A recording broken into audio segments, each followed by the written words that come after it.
Shalom saudara, selamat pagi. Pagi hari ini mari kita berdoa sebelum kita sama-sama merenungkan kebenaran firman Tuhan. Bapa dalam sorga, terima kasih buat hari ini. Kami bersyukur kami ada di pertengahan minggu. Kami bersyukur buat kasih setia Tuhan, kebaikan Tuhan dalam hidup kami. Pagi hari ini Tuhan, kami membuka hati untuk kebenaran firman-Mu. Mari Tuhan berbicaralah bagi setiap kami. Kuatkan kami yang lemah. Bukakan paradigma yang baru tentang Engkau pagi hari ini. Dalam nama Yesus kami berdoa. Amin. Saudara, kemarin kita belajar sama-sama dari Lukas pasal yang ke-19 ayat yang ke-13. Dan seperti kemarin saya katakan, saya akan membagi ayat ini dalam dua pembahasan. Yang pertama kita bahas tentang Mina. Kemarin kita bahas bahwa Mina menggambarkan kasih karunia. Yesus sedang bercerita tentang kasih karunia yang diberikan secara sama rata bagi setiap kita, ya. Dan hari ini kita akan bahas kenapa Tuhan berikan kasih karunia buat kita. Nah, saudara, Yesus berkata dalam ayat yang ke-13, dia berkata, pakailah Mina ini untuk berusaha, ya, untuk berdagang. Di situ dikatakan berdagang. Dalam Alkitab terjemahan bahasa Indonesia dikatakan untuk berdagang. Pakailah Mina ini untuk berdagang. Nah, saudara, kata berdagang di situ diambil dari kata dalam bahasa aslinya menggunakan kata pragmateomai. Nah, kalau saudara bisa lihat, mungkin ya sekarang zaman sudah canggih, saudara bisa lihat di Google, saudara cari artinya pragmateomai, ya. Lukas pasal yang ke-19 ayat yang ke-13. Apa artinya? Artinya adalah mengelola sesuatu, menyibukkan diri, aktif terhadap sesuatu. Jadi yang Yesus ingin sampaikan adalah Mina yang dia berikan itu harus kita kerjakan dengan aktif. Nah, saudara, ini adalah satu bagian yang sangat penting untuk orang Kristen pahami, untuk saya dan saudara pahami. Ada banyak orang yang bilang begini, oke, kita udah diselamatkan, sekarang udah, ya, kita nikmati aja kasih karunia ini, ya. Kita lakukan aja semua suka-suka kita lakukan semua sekehendak kita. Tapi saya ingin kasih tahu buat saudara bahwa bukan itu yang Tuhan mau.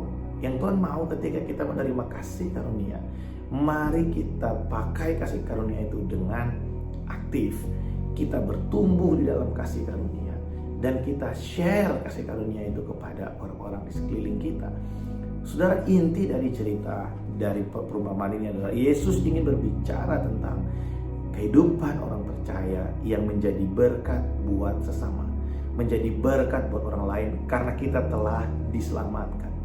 Ya, Efesus 2 ayat ke-10 bilang, sebab kamu buatan Allah diciptakan dalam Kristus Yesus untuk melakukan perbuatan baik, pekerjaan baik. Jadi perbuatan baik yang kita lakukan bukan untuk mendapatkan mina atau kasih karunia, tapi perbuatan baik yang kita lakukan adalah adalah tugas dari Tuhan terhadap kasih karunia yang kita terima. Karena kita terima kasih karunia, makanya kita harus melakukan perbuatan baik. Karena kita menerima kasih karunia adalah perintah Tuhan, sibukkanlah dirimu, aktifkanlah dirimu dalam perbuatan baik, ya. Pragmateomai.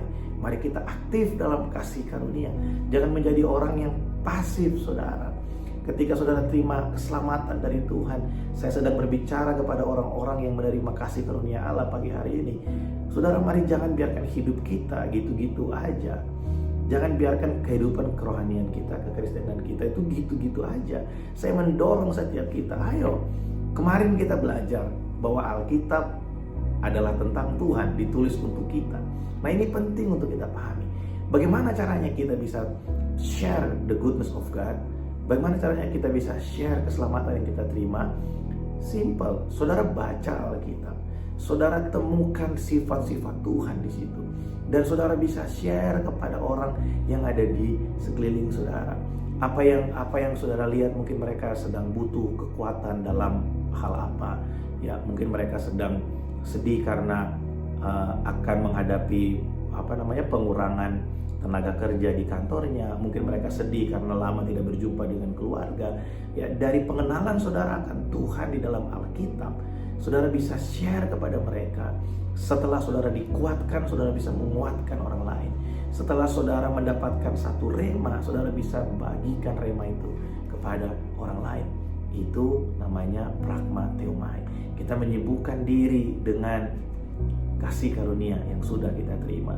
Kita punya tugas yang sama, yaitu memberkati orang lain di sekeliling kita. Saudara, ada banyak orang yang menyibukkan diri dengan hal-hal untuk diri sendiri.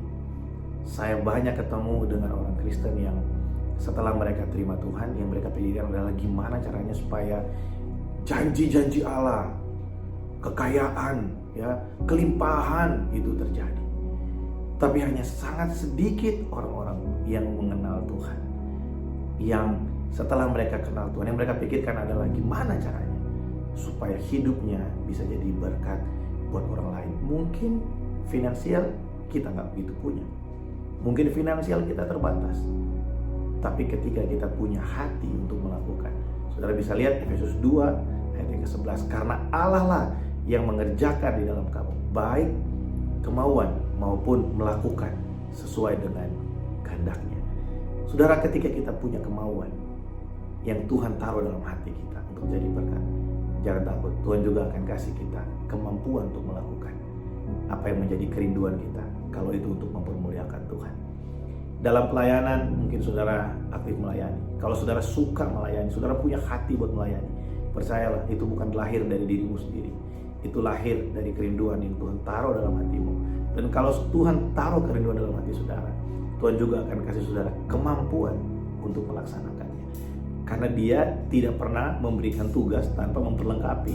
Kalau Tuhan sudah kasih kerinduan, bersiap-siaplah untuk Tuhan perlengkapi. Saya mendorong setiap kita hari ini, mari kita pragmateumai, menyibukkan diri dalam kasih karunia yang sudah kita terima. Jangan sibuk dengan diri sendiri. Mari kita lihat apa yang harus kita kerjakan, karena tuaian sudah menuai, saudara. Masa-masa ini adalah masa yang baik untuk kita menabur benih, bahkan untuk kita menuai apa yang selama ini sudah kita tabur di dalam doa. Saya yakin dan percaya setiap kita di akhir tahun ini kita akan melihat banyak tuaian, baik itu di pekerjaan kita, di keluarga kita, di sekolah kita. Kita akan melihat bagaimana nama Tuhan dipermuliakan selagi hati kita tulus di hadapan Tuhan. Saudara, percayalah, Tuhan yang memberikan keinginan, Dia juga akan memberikan kita kemampuan untuk kita bisa melakukan kehendaknya bagi orang-orang di sekeliling kita. Jadi berkat buat orang di sekeliling kita. Pragmateumai terhadap kasih karunia yang sudah Tuhan limpahkan bagi setiap kita. Mari kita berdoa.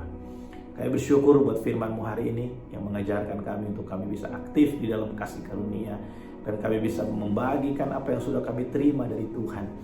Tuhan, tolong setiap kami anak-anak-Mu hari ini, Tuhan, dimanapun kami berada, mungkin kami sekolah, kami bekerja, kami berusaha, biar setiap kami, Tuhan, bisa mengerti bahwa kami ada di tengah-tengah lingkungan kami bukan kebetulan, tapi ada maksud dan rencana Allah yang besar bagi kami, untuk hidup kami bisa jadi berkat buat mereka, hidup kami bisa jadi berkat buat orang-orang yang ada di sekeliling kami. Terima kasih Tuhan, terpujilah nama-Mu. Di dalam nama Yesus kami berdoa.